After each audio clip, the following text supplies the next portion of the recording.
Hello, everyone, and welcome to today's episode of our top stories of the week. We've got a packed lineup of important stories for you today, covering everything from local politics to community support efforts.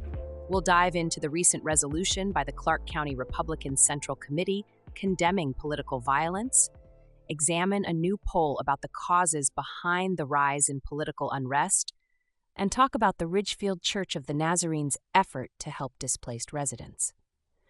We'll also check in on a new TV ad in the 3rd Congressional District race and updates on Vancouver's Proposition 4 for police services.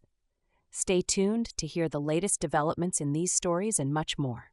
Let's kick things off with the Clark County Republican Central Committee's bold move in the political landscape. The CCRCC recently adopted a resolution strongly condemning political violence.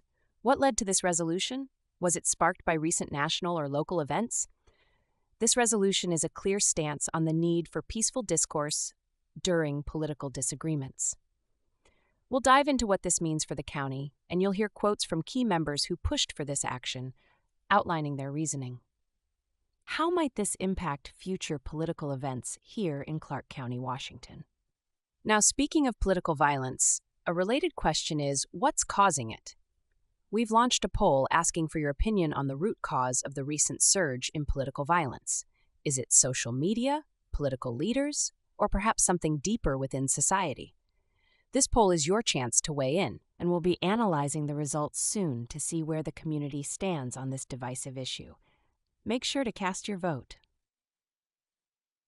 Next up, an inspiring story from Ridgefield. The Ridgefield Church of the Nazarene, along with the Red Cross and other organizations, has stepped up to aid displaced residents. These families lost their homes due to recent fires and other tragedies, and this collective effort has been a beacon of hope for them. We'll talk about how these organizations are providing shelter, food, and comfort in a time of need, and you'll hear heartfelt words from the volunteers who made it all happen. It's a touching reminder of the strength of community support in challenging times.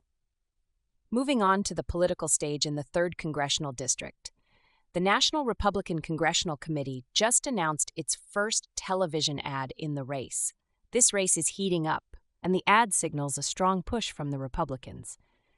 What does this ad focus on, and how does it reflect the strategy for winning the seat? We'll break it all down, including the timing and significance of this move as the November elections approach. The stakes are high, and this ad is sure to be just the beginning of more campaign activity. Speaking of campaigns, let's talk about the Vancouver City Council's recent vote. The members have officially endorsed Proposition 4, a levy aimed at boosting police services in Vancouver. This levy could bring much-needed resources to the Vancouver Police Department, and council members are throwing their support behind it. We'll explain what this levy entails, how it could impact public safety in the community, and what the next steps are for voters. How might this levy affect you, and what are the arguments both for and against it? In another story from Vancouver, we have an update on a missing endangered teen. Vancouver Police Department detectives have provided new details about this case. They've been working tirelessly to find answers, and their recent findings have sparked both hope and concern. We'll discuss what new information has come to light, what the public can do to assist in the search, and how the family is holding up through this incredibly difficult time. Tragically, we also have a heartbreaking story coming out of Orchards. The Clark County Sheriff's Office is currently investigating a domestic violence murder. This tragic incident took place in Orchards, and it has shaken the local community. We'll go over what the CCSO has revealed so far, what's being done in response, and how the community is rallying to support the victims' loved ones. This case highlights the ongoing challenge of domestic violence in our area, and we'll explore what resources are available for those in need. Finally, a story that brings hope in the face of hunger. The Empty Bowls event in Camas was a huge success, with proceeds benefiting the Interfaith Treasure House. This event, hosted at the Camas Library, brought together community members to raise money and awareness for hunger relief.